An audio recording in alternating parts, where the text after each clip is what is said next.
Moi drodzy, ta oto klawiatura to jest jedna z najpiękniejszych rzeczy, jaka w ostatnich tygodniach mnie spotkała. Co do tego nie mam cienia wątpliwości, no może pomijając te super samochody, do których ślinię się na Insta Stories, więc zapraszam na Instagrama, poślinimy się razem. Ale wracając, to jest AKKO 3068 V2 World Tour Tokyo, czyli zderzenie Japonii z jednym z najlepszych producentów, jeżeli chodzi o fajnie wycenione klawiatury prebuildowe. Co potrafi, jak brzmi, zapraszam do oglądania, no i przy okazji do wszystkich linków w opisie, no i do subskrypcji kanału, zaglądania na Instagrama, na TikToka, na Discorda, na którym jest nas już chyba ponad 600 osób. No, tyle tytułem wstępu. Jedziemy z tym ślicznym, różowym maleństwem, do którego nawet się ubrałem pod kolor.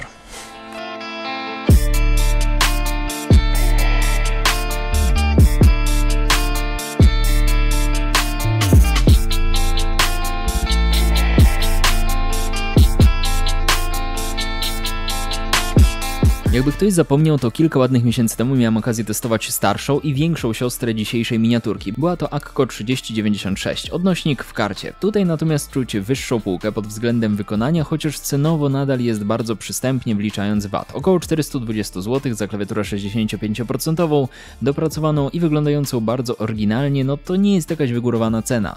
Zresztą systematyczne promocje, kupony, da się ją z pewnością wyhaczyć taniej na Bangu, wystarczy odrobina cierpliwości, no i wtedy pewnie za 350 zł też ją ustrzelicie. Ale idąc do sedna, bo jestem tak podjarany tym sprzętem, że muszę wam powiedzieć dosłownie wszystko. Klawiatura przychodzi do nas w bardzo ładnym pudełku. Macie tutaj eleganckie zabezpieczenie, poza urządzeniem jest kabel USB do USB typu C, bez oplotu w gumowej różowej powłoce, kick-up puller, papierologia, no i to co najważniejsze, cały zestaw kick-upów z orientalnymi symbolami, które wyglądają po prostu przecudownie i to nie podlega spekulacji, a przy okazji, no jest to zawsze lepsze akcesorium niż naklejki, bo praktyczne i można pobawić się koncepcją sprzętu. Jak pewnie zauważyliście, w zestawie nie ma switch pullera, to dlatego, że ten konkretny wariant nie jest wyposażony w hot swapa. Czy jest to dla Was wada, czy też zaleta? No, musicie przekalkulować sami. No a wracając do klawiatury, przed Wami 65% propozycja od AKKO w estetyce wyraźnie nawiązującej do Japonii. Kwitnąca wiśnia, góra Fuji, dodatkowe symbole obok głównej czcionki, no i odpowiednie zagospodarowanie grafik w ramach dodatkowych kick-upów. Wszystko skąpane w różu i bieli z dodatkiem błękitu. Mówcie co chcecie, dla mnie jako miłośnika poniekąd anime jest to fenomenalna kompozycja, ale w pełni rozumiem, jeżeli Wam się nie spodoba. Jest to klawiatura, która ma wyraźnie określony target i stąd też jednym w gusta trafi, innym niekoniecznie. Zresztą jeżeli mówimy już o 3068, to pojawia się w różnych wersjach, więc to nie jest koniecznie jedyna, którą możecie wybrać. No ale niezależnie od designu, jedną tak czy inaczej trzeba oddać. Jest wykonana świetnie. Konstrukcja sztywna, pozbawiona jakiegokolwiek uginania się. Wszystko spasowane wzorowo i wyłącznie rand obudowy zapewniający brak floatki delikatnie pracuje pod naciskiem, ale jest to znikoma praca. Poza tym żadnych większych skrzypnięć, zgrzytów. Naprawdę wygląda to bez zarzutu. Matowy różowy korpus schodzi także na sam spód. Tutaj dodatkowo zauważycie kilka nakładek antypoślizgowych. No i jest włącznik klawiatury, a poza tym dwustopniowa regulacja kąta nachylenia, która działa sztywno, solidnie i też są tam gumki antypoślizgowe. W ramach dopełnienia lewy górny róg to port USB typu C pod kabel, aczkolwiek to nie jest jedyna opcja mówiąc o połączeniu, no bo skoro mamy włącznik, no to na pokładzie jest też bateria, w tym wypadku 1800 mAh, no i Bluetooth 5.0 jako połączenie. Efekt producent deklaruje do 120 godzin podczas użytkowania, aczkolwiek do oznacza bez podświetlenia. Z nim miałem klawiaturę maksymalnie 2-2,5 dnia, no ale z podświetlenia korzystać się chce. Jest ładne, intensywne, mamy RGB z kilkunastoma trybami, chociaż prywatnie pozostaję tutaj fanem bieli bądź też delikatnego różu.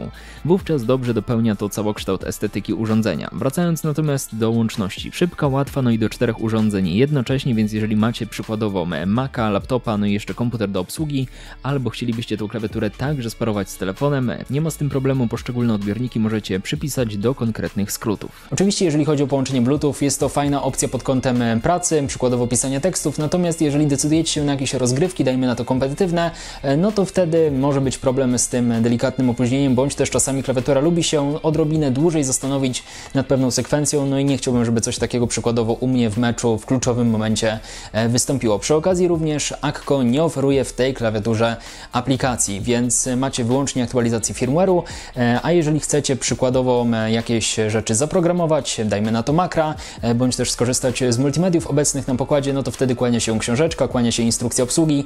Tam wszystkie rzeczy są wyszczególnione, jak nagrywać makra, jak przykładowo połączyć urządzenie z kilkoma urządzeniami, więc warto tą książeczkę mieć przy biurku, przynajmniej na początku, kiedy dopiero co uczycie się korzystać z tej klawiatury.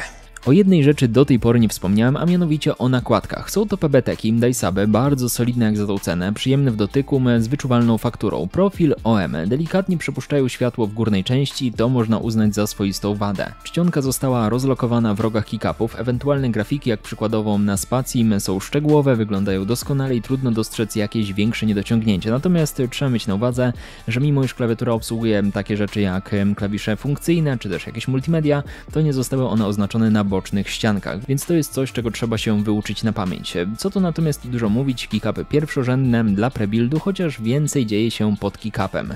Przełączniki osadzono na metalowym plejcie, wewnątrz jest też widoczne wyciszenie, co zresztą przekłada się odpowiednio na akustykę, ale jest coś jeszcze. Po pierwsze przesmarowane stokowo i to naprawdę dobrze stabilizatory, które mają przyjemność pracować wspólnie z gateronami. Są różne warianty, u mnie pojawiły się liniowe, różowe, przesmarowane stokowo. Ich praca moim zdaniem doskonała, ale posłuchajcie tego sami.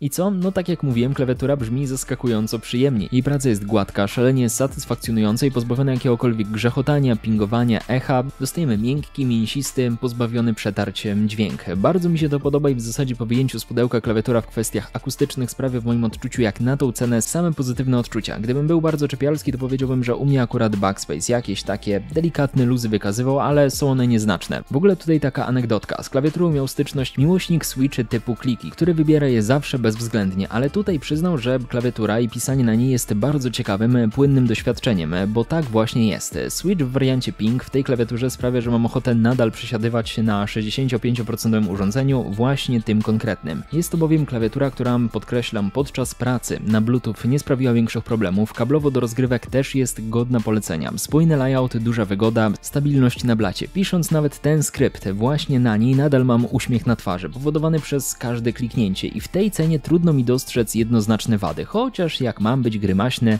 to pewnie ze dwie większe się znajdą. Przede wszystkim jestem zdecydowanym fanem aplikacji w zakresie klawiatur, więc fajnie gdyby takowa tutaj się pojawiła, bo wówczas zarządzanie profilami czy też makrami byłoby znacznie, ale to znacznie prostsze, aniżeli programowanie bezpośrednio z pozycji urządzenia. Kolejna sprawa, bateria. Owszem, bez podświetlenia działa dosyć długo, ale z podświetleniem ten czas pracy diametralnie się skraca, więc moim zdaniem w Akko 3068 powinna pojawić się bateria co najmniej 3000 mAh, dajmy na to tak jak w Kimovie DK61, którego mieliśmy okazję testować na kanale, może nawet gdzieś tutaj pojawi się link w karcie. No tam akurat mamy klawiaturę 60%, ale ona na tej większej baterii trzyma znacznie dłużej, więc myślę, że i tutaj takowa powinna się pojawić. Ale w ogólnym rozrachunku, po pierwsze przygotowanie tej klawiatury pod kątem pracy po wyjęciu z pudełka, przesmarowane switche, przesmarowane stabilizatory, akustyka tego sprzętu jest moim zdaniem no po prostu świetna. To brzmi bardzo dobrze, mówię, u mnie pojawił się jakiś taki delikatny luz w zakresie backspace'a, ale jest to coś, co pewnie wyeliminuję, bo podejrzewam, że ta klawiatura przez dłuższy czas będzie na moim biurku obecna. Jakość wykonania, nakładki, kolorystyka, estetyka, no można by tak mnożyć i mnożyć cechy pozytywne, które są zaoferowane w przystępnej cenie, a to jest przecież najważniejsze, że z marszu po wyciągnięciu takiej klawiatury z pudełka dostajemy doświadczenia, których próżno szukać w znacznie droższych, komercyjnych konkurentach. Z tego też względu gorąco polecam, naprawdę jest to sprzęcik, który pozostanie na długo w mojej kolekcji. Cieszę się niesamowicie z tego okresu testowego, kiedy miałem okazję z niej korzystać. Myślę, że systematycznie będzie trafiać na moje biurko, chociaż ostatnio zastanawiałem się właśnie nad przejściem na 75% klawiaturę, która jest znacznie bardziej optymalna pod kątem rozgrywki w gry MMO, ale patrząc na tą klawiaturę, no trochę nie mam serca. W sensie wiecie o co chodzi. Z jednej strony jest 75, praktyczniejsza pod kątem rozgrywek w MMO, ale pojawia się też miłość, no i z miłością chyba będzie ciężko walczyć. Także to wszystko ode mnie na dzisiaj. Oczywiście linka do tej klawiatury do sklepu sklepu Banggood, który mi udostępnił cały sprzęt. Znajdziecie w opisie, zachęcam do korzystania właśnie z niego. Przy okazji również macie linka do XCOMa, gdzie macie wszystkie klawiatury u nas obecne. Pamiętajcie, żeby wpadać na Instagrama, na TikToka, na Discorda, subujcie, lajkujcie i do zobaczenia w kolejnych nagraniach właśnie na tym kanale i nie tylko. Trzymajcie się, cześć! I zapomniałbym, jeżeli dotrwaliście do końca tego odcinka, to napiszcie pod spodem Tokio. Będę wiedział, że moja paplanina nie poszła na marne. Także ponownie z Wami się żegnam. Narka.